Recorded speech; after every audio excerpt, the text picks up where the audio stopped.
Good evening. With more zip than a Sex Pistols wardrobe and more pep than a box of Guardiolas, it's the American Scouser TV EPL panel show with guest host me. For some reason, Tamucha not feeling the best tonight, so I'm in with these fine gentlemen that when I do have to come in and cover, I'm always happy to do so because they're a fine bunch of lads and Alan. Just oh yeah, I know there's some bet going on here, so we'll have some pleasantness about that. I'll just unmute everybody here. Glenn, how are you? Yeah, good, thank you, Mecca. Great to see you all again. Alan and Alex, I believe there's a thing. How are you both? Are you prepared for your thing? Unfortunately, yes. I am. Yes. What was it again? It was shots for goals. I said on the show last week that if Fulham won, that I would take a shot for every goal that they won by. And seeing as we drew, there is an agreement now that we're both just going to take a shot. That only felt fair. Yeah, it's fair. I know you were sweating when Raul put that through early days, but I had just woken up. I did not wake up in time, and then I ran to the globe. I think you should do shots for every throw-in there was in the game. Let me go find out how many that was. Oh my God, yes. So let's have a look at what we're going to talk about tonight. Obviously, it's the EPL panel show, so we'll talk about the games from last week, their impact on the Premier League title race, the European places, and of course the relegation zone. We'll talk about Manchester United not having the new manager bounce that we all expect when a new manager comes in, especially one as trendy as Ruben Amorim or somebody on our Discord channel, which everybody should be signed up to, said today. A love child of Ruben Amorim, or of whatchamacallhim, Mo Salah and I can't remember who the other one was, possibly Jose Mourinho. Who'd want that? And then we look at the weekend ahead and maybe some Tonali's picks, but it looks like a decent weekend actually. But let's go to the weekend games just gone by. Everton Liverpool obviously postponed, not one we would overly analyze here on the panel show, but nevertheless, with the wind that was blowing all across England and Ireland, who would want to play in a dilapidated wooden stadium that was probably going to get blown away to Newcastle at that point? Not us. So we didn't have that. Let's bring Io here so we can laugh at him later on. We're going to talk about United, just so you know, you have to. We have to. It's the law. So let's look at the games as before we go in to in depth. Aston Villa against Southampton with a win. United and Forest. We'll talk about that one because it has to be talked about. Just some good things happening at Forest, and maybe Spurs fans might be looking at the impact that Santos is having, that Nuno Espirito Santos is having, and going, no, that could be us. We forgot about that one. That could be us. Yeah, Leicester City Brighton was just the Ruud van Nistelrooy train pulling out of the station very hesitantly.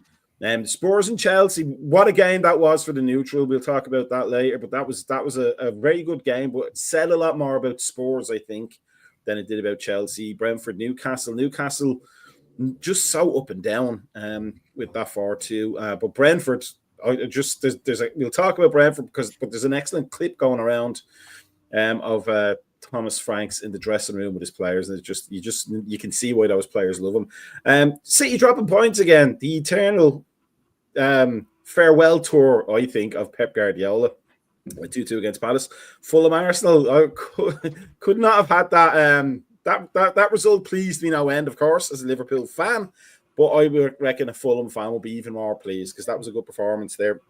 Ipswich and Bournemouth, I just don't get the Kieran McKenna love in, and apparently neither do his players are the results. And then West Ham and Wolves, a very emotional game, that one. We all wish Antonio well, I believe. I'm sure we do. Unfortunate circumstances, but certainly the El Sacico not going Wolves' way. But let's look at Brentford Newcastle first. Let's look at that one. We get everybody up there. So Brentford Newcastle again. Talk to us about that one.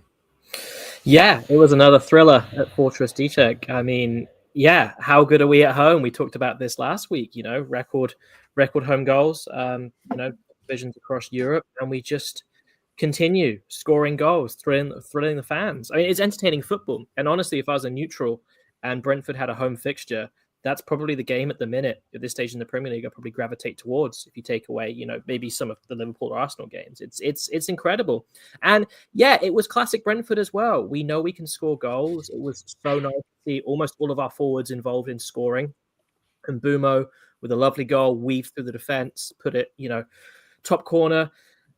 Wissa in the goals again. He's just so clinical. We love watching him score. You can see why Nottingham Forest were chasing him this summer because he's one of those forwards where, we signed him and he looks solid. He looked like a good Premier League forward, probably more of an impact sub. That was his role when Tony was at the club, right? He'd come on last 20 minutes and sometimes get a goal. But to see him leading the line with such composure and charisma, I mean, he's brilliant up front. And then Kevin Schade towards the end as well, wrapped it up, cherry on top with our fourth goal after his hat-trick last week, coming on and getting a goal. Great to see. I think my favorite goal was classic. You touched on the weather earlier, Macca, with the Merseyside postponement. I think my favorite goal was Mark Flecken, our goalkeeper, getting an assist by basically just smashing it forward as hard as he could. Every Newcastle defender completely misjudging it. And then Nathan Collins, who's been a rock for us at the back this season. He's been incredible. He's really come on leaps and bounds from last season. He's just You mean the Irish Nathan Collins? Yeah. He's been good. He's been really, really good for us. So, yeah, disappointments were, of course, we can't keep a clean sheet. We've kept one in the season. We haven't kept any at home. We've conceded every home game, which is frustrating. And what was annoying about this game was they got back and scored a goal pretty quickly after us. So in Bumo, 8 minutes, Isak equalizer 11, Wissa 28, Harvey Barnes 32. And both those goals were preventable. But one moment that stood out for me from the game was Alexander Isak through on goal. He rounds the keeper. He's about to tap in the ball. And Mark Flecken, who has been superb this season. He was quite a worry last season for us. He was very inconsistent. But he's just been brilliant. And he actually got down. And Isak kind of just got a bit complacent. He was about to tap the ball in, and Flecken actually had passed Flecken, rounded him, and he dived on the ground, stuck his hand out, and actually kind of clawed the ball away from Isak's foot. So that would have been a very different game if he had tapped that one in. So, yeah, same old Brentford at the minute. We score a stack of goals at home. We're terrible away from home, as you guys saw the Villa result in midweek. That was another shambolic away performance. But we're a beast at home, and I'd love us to keep a clean sheet soon. That's my takeaway. But our strikers can score goals, and that's why we're flying at the minute. Let me ask you this, because there was a heated debate on Discord from the Liverpool perspective, involving me, of course, because Irish don't know how to shut up. But my impression is Flecken has some talent, but not the consistency to be a top-level goalkeeper. Do you think that I don't know, is he a young keeper? I don't know how old he is, or is he hitting his peak? I think he's taking his peak. I think he's in his late 20s. I can check that. Do you think that maybe a stronger keeper in there would help Brentford, or is it a defensive issue? We know Seth Vandenberg, and I know Nathan Collins from playing for Ireland. Good players, but not great players. Do you think it's a defensive issue, or do you think a stronger goalkeeper, a Quiveen Kelleher perhaps, helps you out at the back? Because you are capable of attacking and hurting teams, but it's like being coached by Brendan Rodgers. It's all for nothing if the other team can score like the same amount of goals that you do. It becomes very frustrating. It's true, and you see teams like Ipswich and Wolves, who haven't been known really for their goal scoring this season, scoring plenty against us as well, right? We're conceding to teams across the span of the league table. So Flecken's 31, so certainly in his prime for a goalkeeper. I don't think he's the problem at all. So last season, Macca, I would have agreed with you. He was really frustrating. He struggled with crosses. His decision making at times was, it cost us goals, cost us plenty of goals last season. Just a few clangers as well. But I think this season he seems transformed. He's confident. He's great with the ball at his feet. That was one of the reasons we signed him, right? He saved a load of shots. I think he was record shot stopper in the Bundesliga the season before we signed him. But he's also very, very, very comfortable with the ball at his feet. And I think he's completed the most passes for a goalkeeper in the league so far this season. So it just shows you he's good with the ball at his feet. He's brilliant at stopping shots. Now his weaknesses, yes, crosses, yeah, they're not his best suit, but I don't think he's been the problem. We can't quite work out. Well, actually, there's two reasons. I'll keep it brief, but two reasons. One, we have no fullbacks, right? We still don't have Rico Henry, Aaron Hickey, key players to our system. Basically, the answer is we've had no fullbacks fit this entire season. So Van den Berg, right, Macca, he's been put at right back. He's a centre back. He's done a good job. You know, Keane Lewis Potter's come in and done an admirable job at left back, left wing back. But, you know, we're really forcing players to adapt. And I think without those fullbacks, we've been really vulnerable on the wings. And in the centre of the park, Collins has been great, but Pinnock has been a little bit more error prone. If I was going to flag up one player who might have been flagging last season, Pinnock's had a few more mistakes in him than I would like. You know, he's one of our best players, but he's just not at his sharpest so far this season, and that has cost us a couple of goals. So, yeah, I certainly wouldn't be blaming Flecken for our defensive woes at the minute. I think it's an injury and a confidence thing at this point. We kept one clean sheet at Everton all season. Like, that is a huge problem. As you said, Macca, like, if we need to score 4 goals to win a game, that's not sustainable over a season. Let's look back at the scores again. Villa Southampton, a good result for them.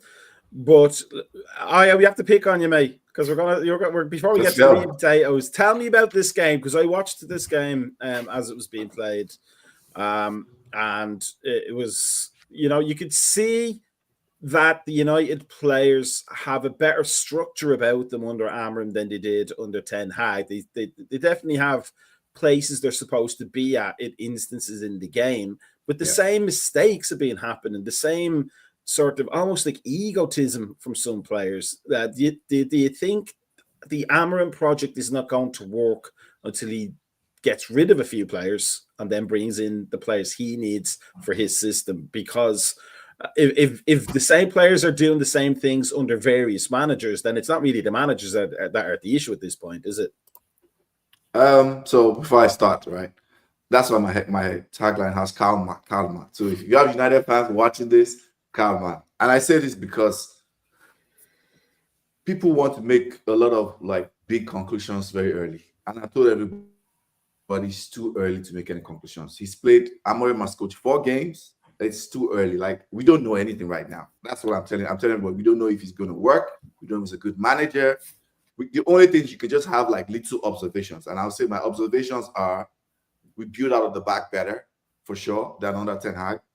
But there's a big disconnect with the midfield and the attack, clearly, because we are always trying to build through the wing backs. And because of that, there's an isolation between the midfield and the attack. Regarding what you said about players, the same players are making the same mistakes. I think when you look at the quality of our squad, I think it's very, very simple.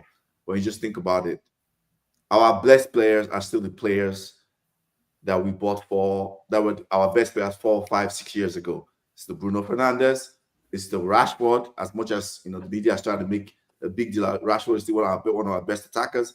It's the Bruno Fernandes. Even if people don't want to hear this, one of our best defenders is still Maguire.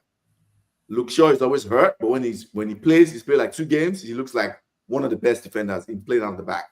So, and that's where the problem lies. The last 4 years, we've bought players. None of them have been good enough to push out all these guys I just mentioned. So you have a squad full of a few good players who are past their prime. Like Bruno is past his prime, clearly. Rashford started playing as 18. He's 27. That's almost 10 years of football. He's past his prime. And Luke Shaw is always hurt. Maguire is past his prime. And then we have a bunch of young players who are okay, can be good on their day, but they have like people like Garnacho, still has a lot of maturing to do. And some bad players, people like Anthony that we wasted so much money on. So it's just a bunch of players, U50 players, that's going to take time. Like you said, he's going to have to change some of the players gradually. But I think there are some players who we still don't know how good they will be. We don't know how Diallo. He showed good flashes so far. He's been good in a couple of games. We don't know if Ahmad is going to be good. We don't know if Mount is going to be good. He's always hurt. This is the first time he's played 3 or 4 games in a row.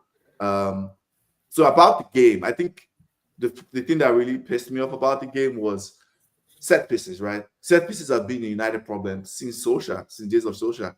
And right now, I think we've considered the highest amount of set pieces, right? It started when we played Stoke FC, last week when they scored 2 set pieces against us. And Stoke FC won, didn't they? They won. Stoke FC won, Mm-hmm. But then also same 2 minutes in, consider that set piece. Okay, that's fine.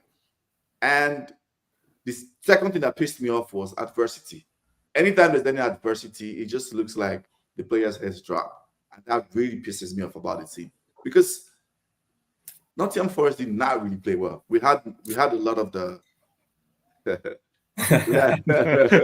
just want to enjoy. Nah. We've had our days, son. Nottingham Forest did not play well. United should have won the game, in my opinion. But in the final third, we did not create enough chances.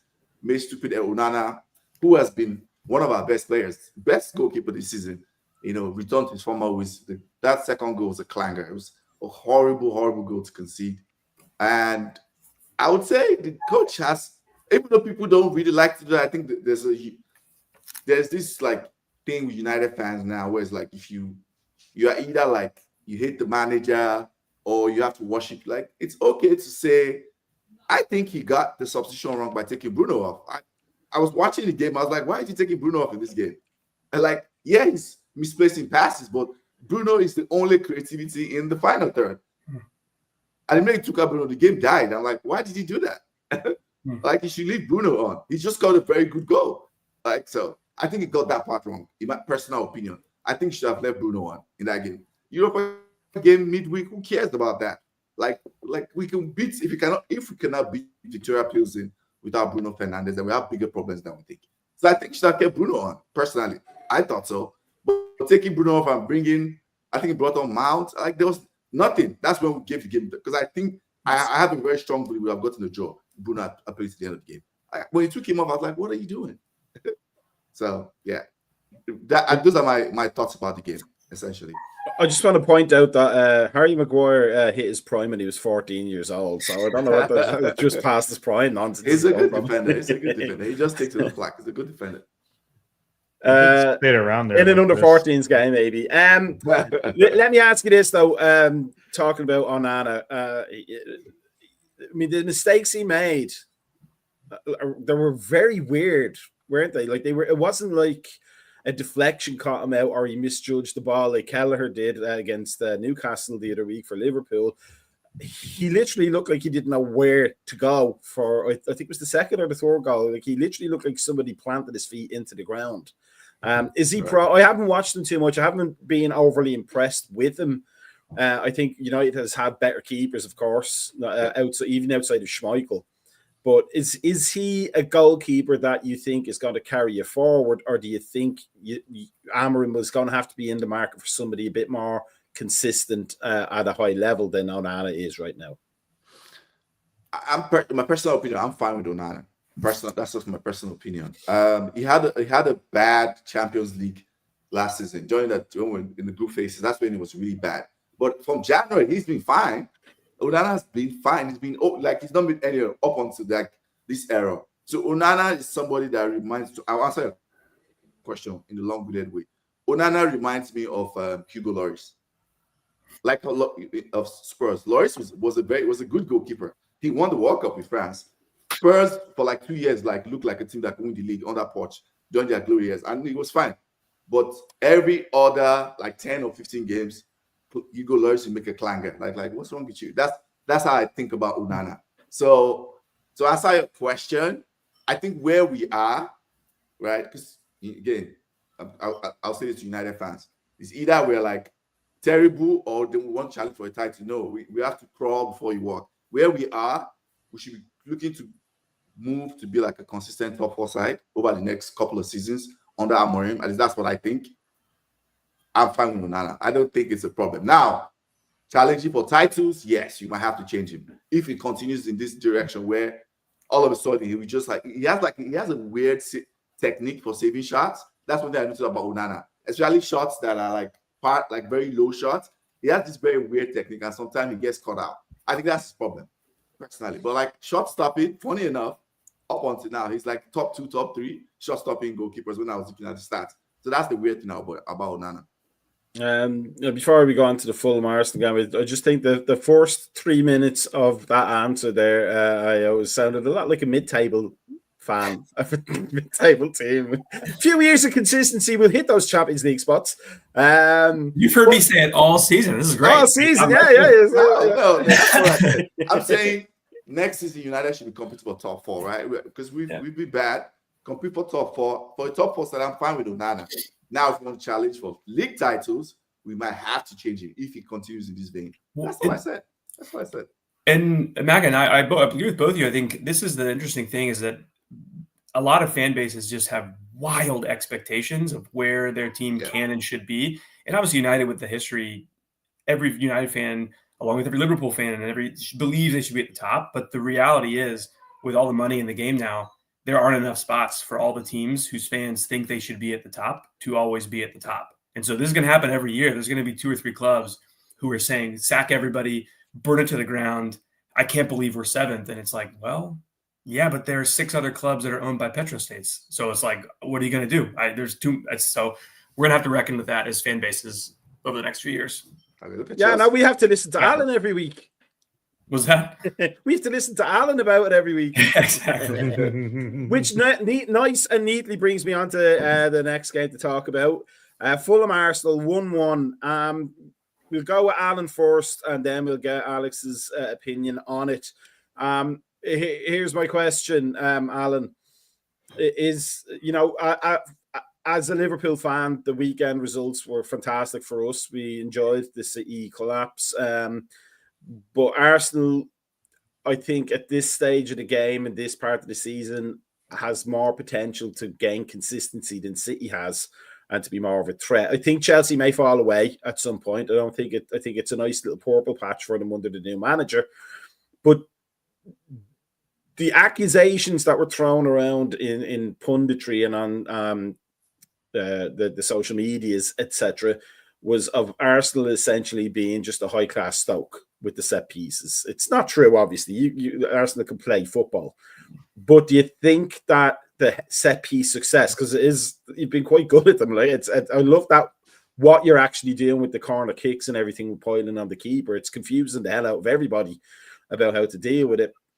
But do you think that the mentality of the players is they've become used to that as a get-out clause if things aren't going well for them in open play? I don't think so, considering we had 2+ XG against Fulham. We did also have a positive XG against United. We did score multiple goals against West Ham. Against the game before that was Nottingham Forest, which some teams struggle to score goals or score more than 2 goals, and we scored 3. At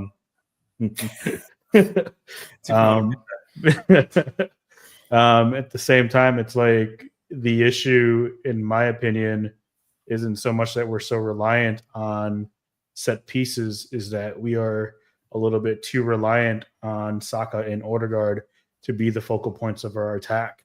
And mind you, that it's great that they're so good and they're both world-class players. But it's dawned on me, and as much as I hate to say it, because I really do like Martinelli and I really do like Trossard, I think our team has evolved past the need of both of them to be starters. I think the issue really is that since our left side isn't as threatening as our right side, that Saka finds himself with like 20 players around him at all times and getting tackled at all times. And Martinelli gets the free ball and he finds ways to mess it up, and it's not good. It's not good for a title winning team. It's going to cost you down the road, just like it cost us this Saturday. And that's not, putting anything bad against Fulham. Fulham played a really good game. I was afraid that Smith Rowe was going to score a goal. That would have been bad. Here's my question, though, Alan. Because Odegaard is obviously a huge part of how well you play with it. He's almost the metronome for your team. But do you think with Saka, with not having that variety on the opposite side, do you think teams are kind of cotton on to Saka and he's becoming a little bit too predictable because he's under that pressure all the time and he doesn't have all the solutions to get out of it. Whereas if you if you had like Louis Diaz, for example, on your left side, causing threats over there, that opens up space for Saka to consistently do damage. And that maybe the pressure of having to do it all the time is making him just revert back to old, like the habits that players have when they're under pressure. Yeah, I mean, I don't think it's so much on Saka. I mean, it's, you know, he gets under pressure all the times and he finds ways to squeeze out of it a lot. And he's able to find those passes. For me, it's like that left side is just so inconsistent. And, you know, there was a good ball to Martinelli, and Martinelli just finds himself offside somehow. Yeah. All he had to do was just go back. There's no somehow about it. He just he read the Darwin Núñez book of soccer and then learned from the best. And I'm just like, and everyone at the pub. Well, I mean, not everyone. There's just a few. This is a small vocal minority of people going, "Oh, we need to get rid of VAR." No, we need to get rid of Martinelli because he's doing stupid shit like this. Like, I love the kid. You know, he's amazing, but I think he's better off coming from the bench. You know, he's better off coming onto the bench and, you know, subbing off for, and I'm going to name off some names here. Eze, Luis Diaz for one would be great. You know, any player that has been really good on that left side. I don't know what the point of signing Sterling is. Don't even ask me that. I'm also not a fan of that. But I mean, it's just we need someone on that left side that's going to be threatening, and Martinelli unfortunately isn't it. Let's flip it over to Alex now. As I'm sure you remember, I hope, every time I'm hosting this show and you're on at the same time, I wax lyrical about what Fulham are doing as a club and what Marco Silva's doing as a coach. Is this a game where beforehand you went, you know, it's Arsenal, they're challenging for the title, I'll be happy with a draw? Or do you think were you looking back in it with hindsight, maybe going, you know, we could have got something out of that? You know, we could have got a win out of that rather. You know, this manager has us doing so well in comparison to what people may expect Fulham to do, that I could actually feel disappointed we didn't beat Arsenal at home. A little bit of both. I think obviously before the match, if you offer a point, you take the point against Arsenal at home for sure. I think then also watching how the match played out, where I think someone who didn't watch it and just looks at the box score might think, okay, Fulham got an early goal. All they did was sit back, lump it forward. It was just anti-football. And it really wasn't the case. It just, Fulham couldn't string anything together because Arsenal's press was ferocious. So like, just every time Fulham tried to build out from the back, I think Fulham's goal came building out from the back and kicking it around and then lumping it up. But to your point, I think it's a point at what is supposed to be and might still be a title challenging team. And Marco didn't compromise how he wants to play, which is like to keep going after it. And I wouldn't even say, like, unlike certain matches, this one didn't, it's not like that strategy came back to bite Fulham in the ass. It's just that, the Paella Pulis, you know, came through with a corner, which is honestly a testament to Arsenal, right? Is that if you're not unlocking things in the run of play and you can pull yourself a point from a set piece, like that's what every team wants, right? And then to Alan, to your point about the left and the right and things not coming from the left. And I think an underrated aspect of this is that people are really starting to come to terms with the fact that arguably, I'm not, this isn't a definitive thing, but arguably Jedi Robinson is playing like the best left back in the Premier League right now. And so Fulham are able to put Jedi on an island. That's his name? Was that? That's his name? Jedi Robinson. Yeah. That's awesome. Yeah. Star Wars guy. We need a left back. So that's what I'm saying is like Fulham can literally just put Jedi on an island and say, okay, go empty out your pockets at the end of the match, whoever you're playing, and then also bomb forward. So there aren't a lot of teams that can do that. And so having Saka, and even with that, Saka still got loose, you know, for the so even with that, Saka's a good enough player to break the free, but it allows Fulham to do a lot more elsewhere on the pitch if they can just say, okay, Jedi, just lock it up and we trust that you got it.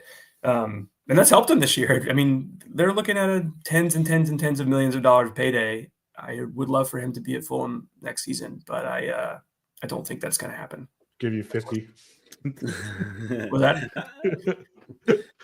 Let me ask you this before we move on to the Spurs Chelsea game that we can all laugh at. Yes. Alex, from the Fulham perspective, I just looked at the table. We'll look at it more in depth later, but 2 points off the Europa League places. 2 points Doing off. bottle of glass. Sorry. Oh, I brought a glass. Are you kidding me? Yeah. Oh yes, are we getting the shots What now? kind of animal do you think I am, Alan? I'm just making sure. While you're pouring, Alex, you can have a think about 2 points off fifth, like this part of the season. Are you thinking as a Fulham fan, I don't want a survival run? We've talked about this before, but I don't want a survival run. I want to push for those European places now. Definitely. I think for sure. I think that's the goal, is that coming into the year, last year was consolidation. I said that, right? Of like I was saying, just consolidate, build, don't go back, don't go down. And then this year, the idea was, okay, let's push on and see how high up we can get and see if we can sneak into that 7 and maybe 8 spot, whatever, depending on the cups and where things go. And then this season's been a roller coaster, right? Where like you're doing so well, we're thinking, holy smokes, Champions League, here we come. And then Tom Kearney gets sent off in the 80th and you lose to Wolves 4-1 at home. And you're like, okay, well, maybe not. And then you have you get 5 points from Spurs, Brighton, and Arsenal. And you're like, all right, get your passports ready. We're going to Bratislava. So it has been a wild ride, but absolutely, like the pushing on is for sure. If we don't end up in Europe, it's not going to be a failure of a season. But yeah, that's absolutely the goal now is starting to get points against teams like Newcastle and Villa and taking a point off Arsenal and teams like that. So that's the idea. I don't know. We'll see. Let's move on to Spurs Chelsea. I thought that was an excellent. Cheers to the two boys there. Although I still think you should do it for throw-ins and fouls. And then we'd have a show. So here's my question. Spurs and Chelsea. Spurs, I mean, I'm a fan of Big Ange in general. I think he's a good character, and he was very good at Celtic, of course, me being Irish. That would make me happy. And he had a lot of positivity with Spurs initially, but it seems to be going a little bit away from him right now. Chelsea, on the other hand, new manager, had a bit of a sticky start and now are pushing them right up the table.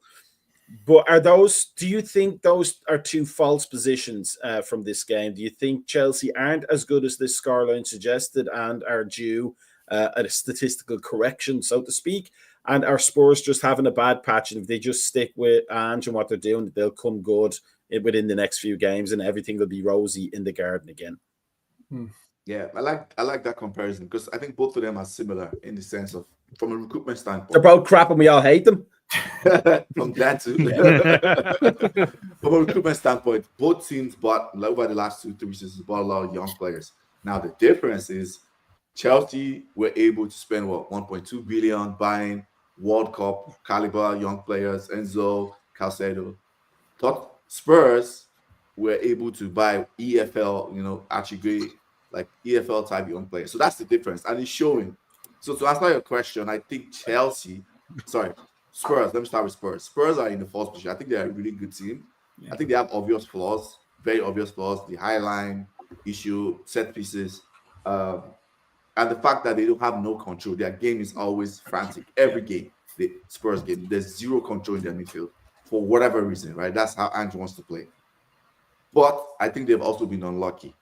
And I think, to say a correction, I think there'll be a correction and they'll move up the table at some point. They'll move up. They'll probably end up finishing kind of where they finished last season. I think just because they score a lot of goals and Ange is, in my opinion, extracting every quality of, like every ounce of juice from the team, I think.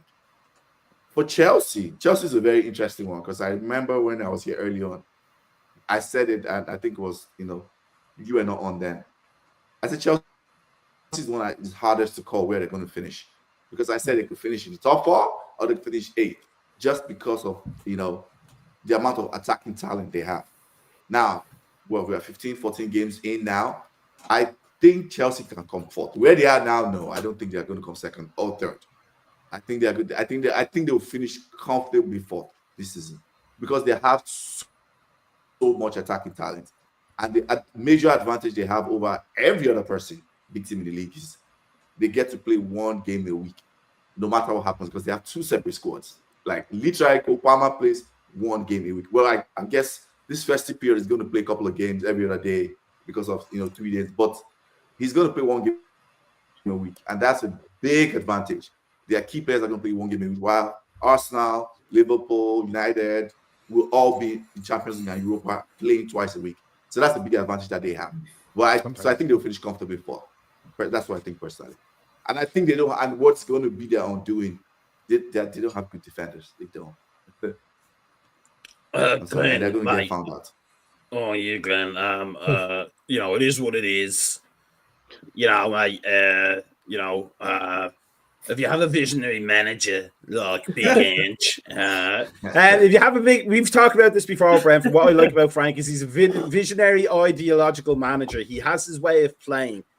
I love Frank's way of playing. I love that direct style. I don't like tippy-tappy football. I never have. I like getting the ball into the attacking positions early, which is why Klopp suited me down to the ground as a manager. And I'm glad that Slot hasn't abandoned that for Liverpool. But do you think sometimes a manager like Postecoglou, the ideology can sometimes get in the way of the success, so to speak? Well, yeah, there doesn't seem to be a huge plan B, which is almost a good thing if it's successful, right? And the manager backs himself and the plan's working. And yeah, they're scoring a stack of goals, just like us, right? But it seems to be a similar issue that we have, that in order for Spurs to win a game under Ange, they're going to assume they're going to concede a couple or concede early like they did against us a couple of months ago. And there's an assumption that, well, okay, we'll concede 2, but we're going to score 4. And again, similar with Brentford, that's not sustainable. From the Spurs fans I've kind of, listened to, talked to, there is growing frustration. And I think he is unfortunately starting to lose at least segments of the stadium. It feels like segments of the fan base are certainly like Ange out right now. And, we saw him, arguing with the fans, right, pretty recently as well. So it's clear that there is tension there, there's pressure there, and they're just so inconsistent. I mean, if you told the Spurs fans that at this point of the season there'd be 15 points off the top, 18 if and when Liverpool win their game in hand. I mean, if you look at the table, that's pretty poor. If you're going to say Tottenham would be behind Fulham, Brentford, Bournemouth, Brighton, Villa, Forest, I mean, that doesn't really reflect well on a team that clearly has bags of quality right across the team. You can see that he's under pressure because he rushed back Romero and Van der Ven for this game, and both of them didn't see it out, potentially flared up other injuries. We don't know the details necessarily yet, but I got the sense that starting them both was a sign of a manager who was feeling the heat. There seemed to be frustration from Spurs fans that Maddison isn't playing, is coming on too late. It seemed like this was a game that was crying out for Maddison, and he had a big impact, right? He looked really good. He got the assist. So there is frustration there. When all said and done, as you said just before me, there is quality, in the team. Johnson, Solanke, Son, like these are good players. But if you offered me Tottenham's kind of squad and where they are right now, or Chelsea's squad, energy, momentum, Chelsea are increasingly starting to kind of, I think, impress people across the Premier League right now. They look increasingly confident. They look less erratic, right? This was a game where, although Spurs went 2-0 up early on, Spurs fans I was talking to, they expected to lose the game. I mean, what kind of mentality is that? And yeah, we'll call it Spursy, whatever. But what kind of confidence do the fans have in the manager and the players if you go 2-0 up that early and you're like, yeah, we're probably going to concede 3-4? It's ridiculous, So yeah, they just don't back themselves at the minute. And I honestly, right now, I would keep Ange in. I don't think he should go. You think about the football they played under Conte, Mourinho. Once again, like West Ham, fans can't have it both ways. You can't say you play dire, boring football under these managers and yet you complain when you attack. It's, it's a contradiction. At the same time, if Spurs can't tighten up, if they remain so inconsistent and they finish, if they don't bounce up the table as we expect and they finish 10th or 9th, the project hasn't really worked. So that will be a concern. And I think I think you can see that he's feeling it and that he's under pressure hugely as a manager. Alex, because I want to leave Alan last because he can have equal visceral hate for both clubs. So it'd be nice to end on that one. But here's my question to you. It's a very simple one. Do you think if Fulham finish anywhere above Spurs, it's going to be a great season for Fulham? Or do you think Spurs could drop so low that you'll be like, that could easily be the relegation zone for us? No, I think it is much more likely than not that a season in which Fulham finish above Spurs is an exceptional year. For much like I said earlier, of teams like United, it happened last year. Teams like United, teams like Chelsea, Spurs will always kind of just percolate up towards the top by the end of the season, because 38 matches is a long time, right? That's a lot of time for quality of players to shine through. And so, yeah, right now you look at the table, and I think you said that Spurs have been kind of unlucky. And if you look at it, they have a plus 12 goal differential. They've scored 31 goals. They've scored more goals than Fulham and given up one fewer goal, and they're a couple points behind. So all that to say, yeah, I think if Fulham end up above Spurs, it'll be an excellent year. I think they're much more likely to be at the business end of the table again. They're not going to win anything. The Champions League is looking dire for them at this point, but I wouldn't be shocked if they claw their way back up. Same with United. Alan, Spurs last year, maybe the year before, they looked like the Ange project could produce something threatening and threatening the domination of Arsenal as the top London club. Did you expect Maresca to have such a quick impact on Chelsea? Does it worry you? And do you think it lasts? I don't think it lasts. It doesn't worry me. I think we played them when we played them earlier this season. They got us when we were still down. As far as like injuries and red cards and suspensions and whatever was going on. They were able to get that draw 1-1 against us. But they are definitely better than what we all thought they were going to be. I think Maresca's hit the ground running. He's able to unlock the talent that he has up front and has them all scoring on all cylinders. I think there are similarities to this Chelsea side that there was to Arsenal 2 years ago, when nobody expected us to be even challenging for the title, even being in first for a good long period of time. I think the similarity is also that both teams were young. I think Chelsea is one of the younger teams in the league. Aside from the defense, I think the defense is some of the older players still in the league. But we'll see. I think I put it correctly. I think with Chelsea, it's not sustainable because their defense is really bad, and we've seen it where really good defenses have held Tottenham down to a single goal or not scoring at all. And we've seen it and now we're seeing Chelsea giving up 3 to them. They gave up 2 in the first couple minutes. I thought Tottenham was going to run away with it. Had Cucurella not changed his shoes, he would have slipped and fall again, just like that whole thing is so funny how that was like a promo for Puma, and he roasted about his shoes. Sorry, Blue. Hilarious. Yes, that was great. I was looking to see if he was wearing a different shoe before, like a different brand. He was wearing Pumas. He was wearing Pumas. Yeah. Nice. So funny. Yeah. Marketing departments hate this one trick. So before we go on to the Manchester United stuff, because we can nicely segue from City. Is Pep basically coming to the end of the line here with City with the results they've been having recently? You asking me? Yeah. No, you can't answer. You missed your chance. Tough luck. No, as the rivals, the City rivals, no pun intended, to Manchester United, having an up close, an upfront view of Manchester City, is Pep, even though he signed that extension, do you think the Pep sheen has come off and that team is getting too old for him to replace with the energy that he needs? Because it reminds me a lot of Kenny Dalglish in his last year with Liverpool. Hillsborough took a huge toll on his mentality, but the team was getting old and he wasn't replacing players with quality. And it was only a matter of time before things fell apart. And of course, Leeds and then United were sitting there waiting to take over the mantle. Does City have the look of a team that's too old, hard to replace, and a manager who may be looking for a new challenge?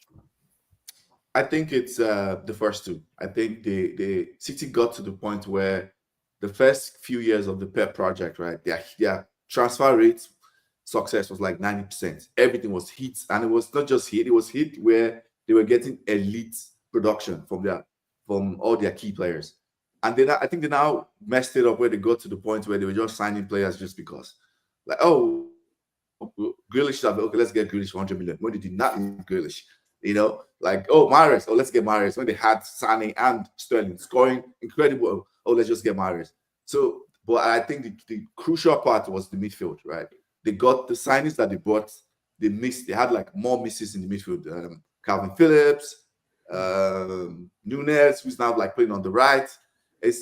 So Rodri has held everything together for so long, and they were not able to sign anybody to even compete to Rodri, not to talk of like push him out of the squad. So I think that's where their main problem is, and I think they're too old, and everything, in my opinion, hinges on the 115 charges, whatever comes out of that.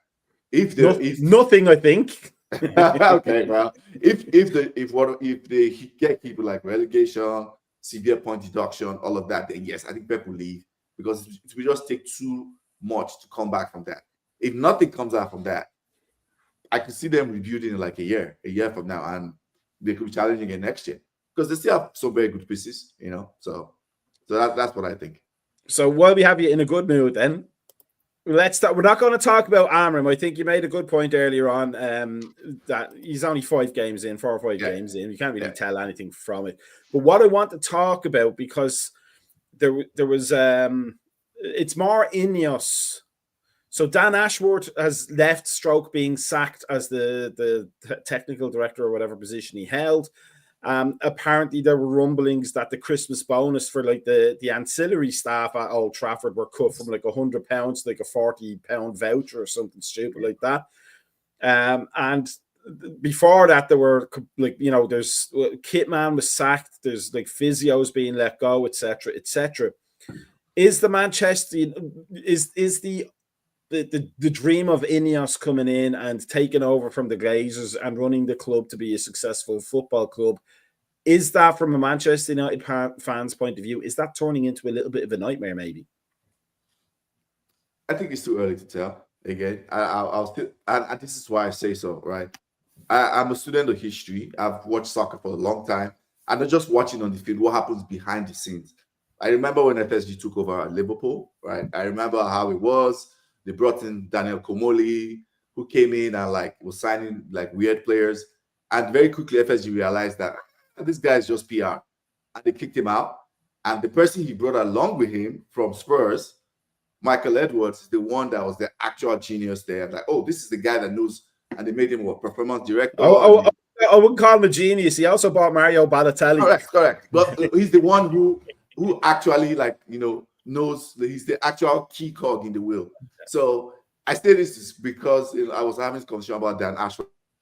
But I said a lot of times some of these operational directors, right, they run on PR. That's what everybody needs to know. Like Dan Ashworth left Brighton. Brighton is still fine. In my opinion, I think they are even better since he left, right? He went to Newcastle. Nothing much happened in Newcastle. So with Ineos, of course, the two things I'll say, and I said this on like probably last episode I was on, keeping Ten Hag was a black mark. The whole Dan Ashworth thing is another black mark on their resume because they should have done their due diligence, right? Whatever led to him leaving after 5 months, after pushing him for so long, that's a black mark for sure. But unlike some other United fans, I'm not like losing my mind about it because I think the crucial part going forward is recruitment. So whether it's Christoph, we have a part-time recruitment director, whether I see Omar Berada and the technical director, whoever is running the show, we're going to see it when we start recruitment, right? We'll see the quality of people that comes in from this summer. So that's what I'm concerned more about, right? Like we've seen this over time. Like when you bring in all these big execs, egos are going to clash. It happened at Arsenal for sure. I remember when they brought in Sven Mislintat. Within like 6 months, he left. Raul Sanchez, like it happens. This is not a unique to United thing. I keep telling United fans. So regarding Ineos, I think it's too early to tell. Do I have some concerns? Yes. I have some concerns about Ratcliffe he talks too much. In my opinion, he gives too many interviews, and he's giving me, concerns. Like, I hope that he's not like a Jerry Jones, like Cowboy owner who just wants to like meddle in affairs, hire people but wants to meddle in affairs. I hope not. I really, really hope not. So that's kind of where I am. But I think it's too early to tell. I think a year from now we can have this conversation, and then it will be clear to see the direction they're going. We should also talk about how Ineos is treating the staff, right? Treating the staff and fans. I mean, it's an absolute disgrace. Like, so It is. Talk about black marks. Totally agree with everything you said, and I agree with your analysis. It's always really astute. But like, we've heard in just the last couple of days, right? The Christmas bonus for staff, that was $100, give or take £100. That's gone down to a $60 gift card. Which made me think, with Christmas Vacation, the film in mind, you're thinking about Uncle Eddie appearing with Radcliffe at one of the staff's house, trussed up.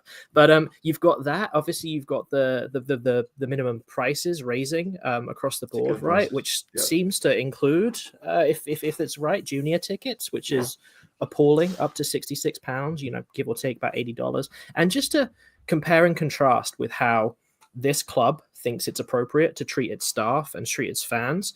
Look at Brentford, right? Thomas Frank, there's a great video that's gone a little bit viral, of him talking, really bigging up the players after a game in the dressing room, says the positivity in the dressing room. One other policy we've just instituted, I want to contrast with what's happening at United, is we've announced Gen 10, which is basically a pledge that no junior fan, that could be under 18s, under 21, depends on the club, who travels to see Brentford. So this is Brentford fans going to other clubs and other clubs coming to the GTEC will pay more than £10 to watch that game for the rest of the season, right? Because the club knows and understands how important it is to get young fans watching football in a way that's affordable. And like that was announced a couple of days ago, that policy, a lot of popularity around that, a lot of positive press. And with Ineos, I just can't quite fathom how greedy and extractive and almost hyper-capitalist this Ineos Ratcliffe regime seems to be, which is just shafting over the most vulnerable people, the people who actually are the bedrock of the club, or to what? Pay Anthony's wages for another week. So, there, in terms of PR, you mentioned PR, and I think that was really interesting about Ashworth. And there is something about a brand that some of these people have. It's like, what do they actually do, right? The clubs will go on. Brighton's a great example. They're like a living brand. Who cares? Right. What is PR is screwing over staff, screwing over fans. And they have done that in spades the last couple of weeks. So I think they're losing goodwill internally and obviously externally. So I just think it's been a shameful couple of weeks for the club, and that's a lot of noise for the new manager to be operating in. I wouldn't want all this shit happening if I was the new manager. It's just like it's just embarrassing. Agreed. And so after that, before somebody else jumps in, they also have neglected the women's team, right? They've neglected them completely. He came out and gave that interview saying, "Oh, we are spread so thin. We can only focus on the men's team. Women's team is not priority." So yeah, so I agree. Everything you said, 100% agree with that. Alan, you've had this kind of situation of new ownership or shares being bought, like main shareholders and all that a few years ago, I think, didn't you? Gazidis and all that kind of stuff. But you guys have come out. We had it obviously famously with Liverpool with Hicks and Gillette and then FSG, and we've reaped the benefits. But if it's done properly, the club can both get its bottom line sorted out and also have some success, but it does require letting the fans and the players and the manager know that ultimately everything is done for the team. It doesn't seem to be that case at United right now, does it? It seems to be everything is for the balance sheet. It seems like everything's for the balance sheet at United. And it's like the difference is, I think a lot of us thought of the Cronkies being like this, that they were penny pinchers. Oh, yeah, that's it. That's what I was trying to think. Yeah. That they were penny pinchers and that they were, above, paying the excess salaries of these players that we were looking at, maybe even throwing in, $120 million bids that were approved by the board at first for Mbappe, but of course Mbappe wasn't going to move for that. But then they didn't throw any money after that. It wouldn't seem that they were going to do that, just simply because Arsenal has for their entire history been self-sustaining as far as the transfer market is concerned. They've always been of the means of like, this is what we brought in, this is what we're going to, take it, we're going to bring in, we're going to be financially, responsible about that. There is a difference between what I see what Ineos is doing and what Arsenal have done. Now, granted, there were some horrible things that came out of the pandemic from the Cronkies and how they treated staff. They cut a lot of the staff. They cut a lot of the wages for the staff. Whether or not that's changed recently, or they have more money in their pockets to pay the staff better, I don't know that. I'm not going to attest to that. What we're seeing from Ineos and from Rackless is similar to what we've seen them with their ownership with Mercedes-Benz. Not Mercedes-Benz, but the AMG F1 team. Yeah. And it's just like they've been cutting costs since 2020, and that has led to, one of the greatest drivers in the history of the sport to walk away because he doesn't feel valued there anymore. And maybe, hopefully we don't see that at United, because that's just going to be even worse. I don't want to see a bad United. Nobody wants to see a United that's going to be down in the dumps. Yeah, maybe Mazda does, but I mean, for the good of the sport and for the good of competitiveness and everywhere, I'd rather have arguments with United about how our matches are going to be really close, or instead of looking down and like, oh no, are you guys going to survive or not? Like, what are you guys going to do? I don't want that. I don't even like that about Spurs. I don't want Spurs to go down. They're my joker. All right. So I don't want United. I want to see United relegated. I mean, we saw that. That was in the 70s, and they bounced back, and then they won all those titles in the 90s.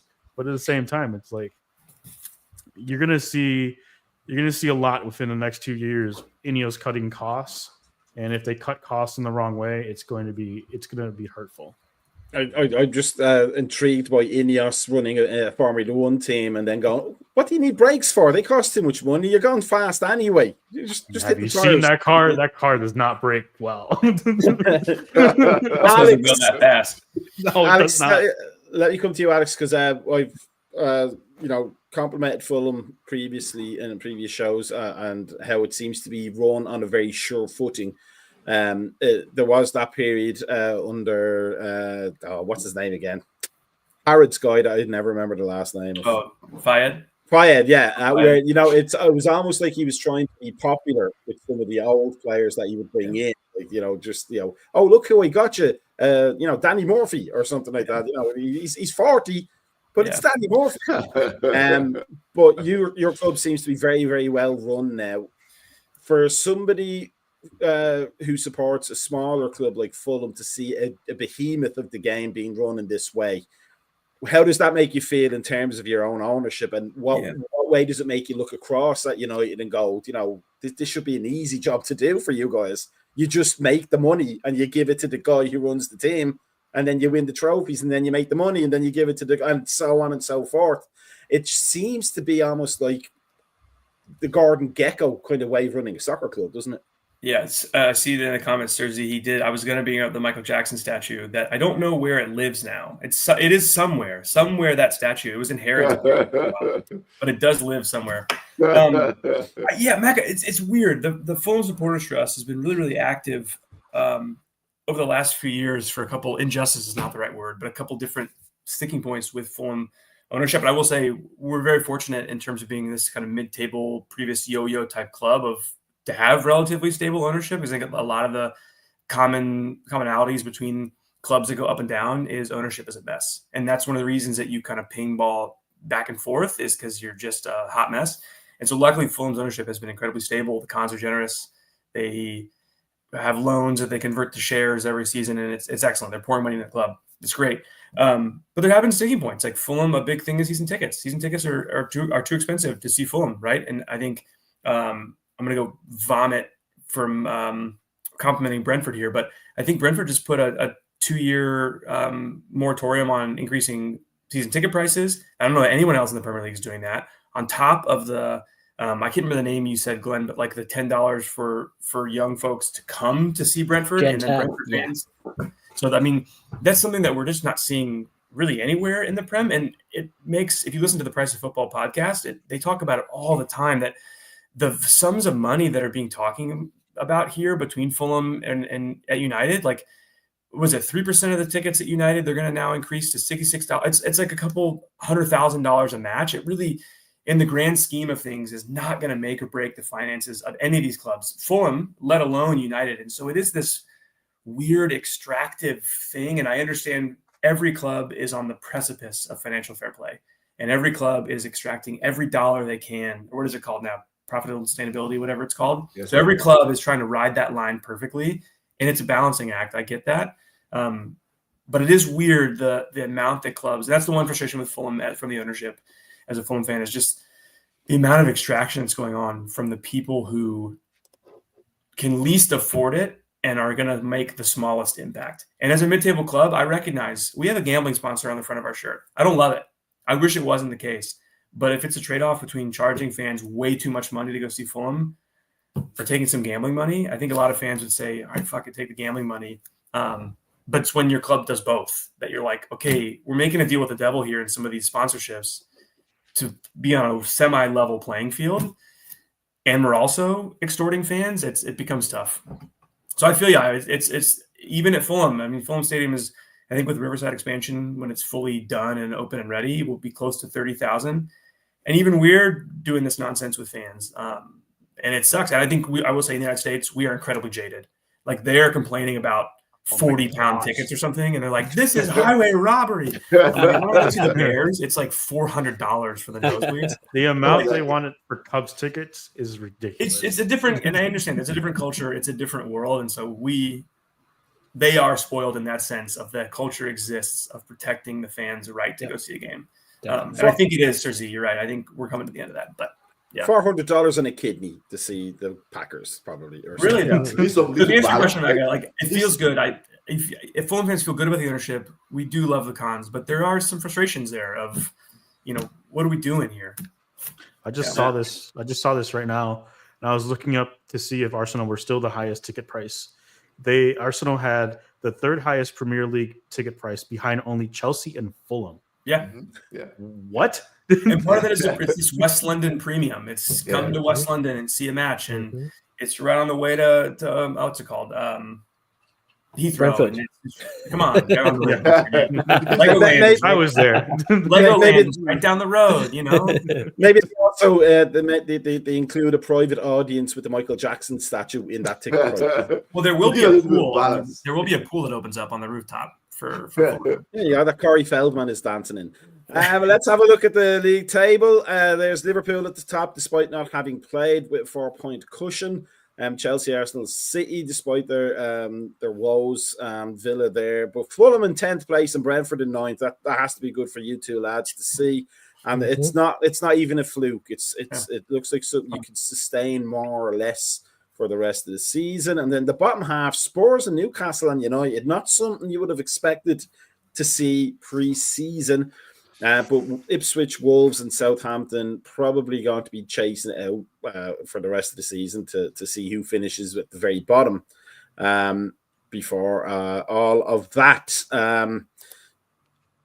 season ends and we find out who wins and who loses. But let's look at the fixtures for next week. Arsenal, Everton we'll talk about. Forest Villa looks like a good one.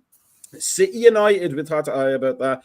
Southampton and Spurs, and then Liverpool, Fulham, and Chelsea, Brentford. So we will talk about Arsenal, Everton, Alan. They didn't play last week, of course, and they haven't touched Europe since 1995 or 2005 or something like that. Do you see this as a difficult game, or is Arsenal one of those teams that you should be looking at a straight win from? It should be. I mean, Everton has been a bogey team over the last few years. Unfortunately, but I think we did beat him 5-1 last year. So hopefully we can come in, with an angry mentality that we can just dominate. And thank you, Sir Z, for being positive about Arsenal for once in the comments. I think it's more he's being negative about Everton. Yeah. But that being said, I think we're going to take a very business approach to this, and we're going to be professional about this. And hopefully we do win 4-0, 5-0. It shouldn't be a problem, but we just find ourselves to be finding problems. We find ways to find problems. Make a score prediction for us, Alan, for that game. 5-0. 5. There you go with that. Mm-hmm. I wouldn't. It's Everton. I wouldn't put it past it. Brentford and Chelsea. It's an away game. Glenn, is this going to be the game where Chelsea starts to stumble, or do you think this is going to be another humdinger, another 3-3 or a 4-3 or a 3-2 or something like that? It's a good question. I mean, it's a game as a neutral. If I wasn't neutral, it would catch my eye, I think, this weekend. There's a lot of great clashes this weekend, but, it's a West London derby as well. We haven't really been competitive for my lifetime until recent years. But what I would say is we have a great record against Chelsea in the Premier League. We played 6 times, won 3 of them, drawn 2, and only lost once. So we do not mind playing Chelsea. They're not a team that, overawes us. And we had a fantastic victory. You might recall season or 2 ago when we won 4-1 at Stamford Bridge. Eriksen was at the heart of our midfield then, and we just blew them away. I guess a slight spoiler, it might be my Tonali's picks with that history against Chelsea in mind. And simultaneously, I'm also concerned because I think about Cole Palmer and Nicholas Jackson against our defense at the minute. And especially, so I told you guys earlier, right? Fullbacks are our weakness. And Chelsea seem to have an embarrassment of riches in the winger area. Think about Pedro Neto, Madueke, any of these fantastic wingers. Sancho, who looks a little bit more confident at the minute, right? They have so many players that can hurt us in the areas where we are vulnerable. So what I would think is this is a game to turn on if you want to see some goals. It's not going to be 0-0. It's probably not going to be 2-0 to anyone. It's probably going to be 4-2, 4-1. I would like to think we're going to score. I know Chelsea will score, but I will be optimistic and say a 3-2 Brentford win. But I do think it's going to be a really good game, but I am dreading Cole Palmer, who I think is one of the best players in the world at the moment, just waltzing through our midfield and our defense. Like, that does fill me with dread on Sunday. I can't say I'm excited about that. I do think, though, like I always say, styles make games, and your particular attacking style may be one of the ones that actually exposes Chelsea's gaps at the back that they tend to leave. So that you could be right. It could be a very high scoring game, one way or the other. We just take 3 points from both teams. Is that how that? Yeah, that'd be fun. Yeah, we can do that. Yeah, we can do that. The next one, let us look at City United, and it's away, but it's a stumbling City and a new manager bounce, you would think. Manchester United. How do you see that one going? I think it's gonna be a draw. That's what I think. City, they're not in the best form. United, so we just lost 2 games on the bounce. But I think we can hurt them. They can hurt us. So that's what I see. I think it's gonna be a draw, like a 1-1 draw. I think it's gonna be a very boring, very boring game. Yeah. Both teams, both managers don't want to lose. Yeah, that's what I can see happening. Can I ask you quick? Do you think this is better that it's at City and not at Old Trafford? I think Old Trafford has a reputation in recent years as one of those places where if things start going bad early, like Everton, Old Trafford, the stadium can kind of turn a little bit. And so if this were at home, would that be more of a worry of like, God, if City gets an early goal and all of a sudden the crowd turns, it could get ugly and get more negative than it needs to be, because you're right, we're 4 games in. And so playing at City might be a little bit of a blessing of like, let's just see what we can do on the road kind of thing, or am I off base there? No, you're absolutely right. I think so, especially like in a game like this against City, right? Because the crowd will be up for it, just Old Trafford, and once you consider goal, it turns very quickly. Very, very quickly. It always turns. So, yeah. So I think it's going to be a boring draw. That's what I think. Alex, we're going to talk about the Liverpool-Fulham game on the Thursday podcast. So you give me the Fulham side of things. How do you see that game going? With Liverpool being where they are in both the Champions League and the Premier League, and having just 1 game in 2 weeks now at this stage, or a week and a half, whatever it works out as, do you think the freshness and the return of Alisson Becker does not bode well for Fulham, or do you still... I mean, if I was a Fulham fan, I would have that we have a puncher's chance against every team in this league mentality to me. Do you think Fulham can get something from this game? And if so, where do you think that's going to come from? Absolutely. I think Fulham can. I think the quality of the pitch, if it's Alisson or not, or something like that. I don't think it plays too much into it. It's kind of like Liverpool's Liverpool as they're showing this year.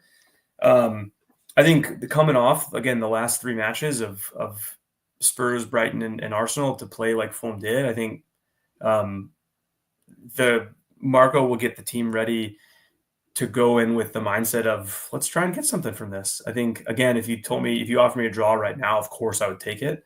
If I had to say a score prediction, a 2-0 or 2-1 to Liverpool, and maybe I'm a bad Fulham fan for saying that, but I think it is going to be tough for Fulham to score just with unless Raul comes with the finishing boots, it's going to be tough for them to score. I think Fulham played decent enough defense, and again, Jedi down the left there is good enough. I think the one big problem is Bassey picked up his 5th yellow, so Calvin Bassey will be out. Joachim Anderson is hurt, so the center back pairing will be Issa Diop and Jorge Cuenca. So we'll see how that goes. So that could be the main concern. But no, I think Marco will have Fulham ready to go to play their brand of football, and if it comes off, it comes off. But this is one of those ones that I tell you too. I always say if it doesn't come off and Fulham get beat 3-1 or 3-0, you pick yourself up and go again. I misheard you there. Did you say you have Count Bassey playing for your team as well as a Jedi? I think I want to support Fulham now. Hey, it's a wild club, man. Join the bandwagon. Come on in. Sorry, Glenn. Brentford, Chelsea. Yeah, 3-2 Brentford. Is that also your Tonali pick? Yes, and I really fancy Southampton to irritate Ange as well. That would be quite funny if Southampton got a positive result there. That's my one too. So did I get everybody there? Everybody's game has been mentioned, correct? So I think we're good with that. So Alan, what is your Tonali pick? I'm going with Southampton as well. I think that could be a horrible game for Big Ange. But what's yours, Alan? I picked Southampton last week and they let me down against Villa. I mean, they kept it 1-0, so there's that. I don't want to take Glenn's because I was going to say Brentford as well, but I want to do something different. I don't want to shock the hosts here. I'm not going to say that. As much as it'll be nice to see Fulham win. Yeah. I'm going to go safe. I'm going to be nice here. I think Leicester beating Newcastle is going to happen. Rat, that was on your mind. That's quite possible. Here's my question though, just before we go to Alex, and then Io. Is United a possible Tonali pick against City? Like, is that where United are right now? That they could be a Tonali pick? The smile says everything. The smile and silence says everything. Alex, what's your Tonali pick? Right? All right, I really was going to go Leicester and Newcastle. I think Jamie Vardy is a dog. Bobby De Cordova-Reid of Fulham fame scored the equalizer this past week. And so, I don't know, I have been saying from the beginning of the year, banging this drum, that I think Leicester and Jamie Vardy is going to pull that club across the line. I think they're going to stay up. I hope Ipswich stays up too, but I don't know. But yeah, that really was going to be my pick is Leicester. Is Leicester taking something from Newcastle, because I don't know much about St. James, but it seems to me that also the kind of place where when things start to turn bad, it can get a little bit negative in there. So if Leicester get an early goal or start to frustrate, it could be a little restless. What's your Tonali pick? Who do you think is going to upset the apple cart? I think it's Crystal Palace Brighton. I think that's like kind of derby. It's a rivalry, if I remember correctly. Oh yeah. It's a rivalry. I think Crystal Palace Brighton, just because Brighton. This is the phase of the season that Brighton becomes very goofy. They just start losing goofy games when they're playing every 3 days. This is when they start getting goofy, when they're playing every 3 days. So yeah, I'm going Crystal Palace. Crystal Palace beating Brighton. Yeah, I mean Brighton have been doing well, but they do have to have a hiccup at some point, don't they? And it's a shame for them, but they're very annoying. So he says it'll be a basketball game, judging how that's the Fulham game. We'll be talking about that tomorrow night. But yeah, the way we played against Girona today was not the kind of football we've been used to under Slot so far. No. And United have been a Tonali pick for the last 5 seasons. Oh man, that's a shot across the bows. Who does he support? Yeah. He's a Liverpool fan. Oh. He's one of us. He's one of us. So with that said, gentlemen, thank you so much for your contributions tonight. It's always a joy for me to step in and have you lads to talk to. Otherwise, I have to talk to the cats because my wife goes to bed early because she's a nurse. But we will be back not tomorrow for the morning coffee, but we will be back on Thursday evening for the Thursday night podcast, or as we like to call it, the Let's Say Every Insult Under the Sun About Darwin Núñez podcast. You guys really hate Darwin Núñez. Man. We don't hate him, we love him. He's just crap.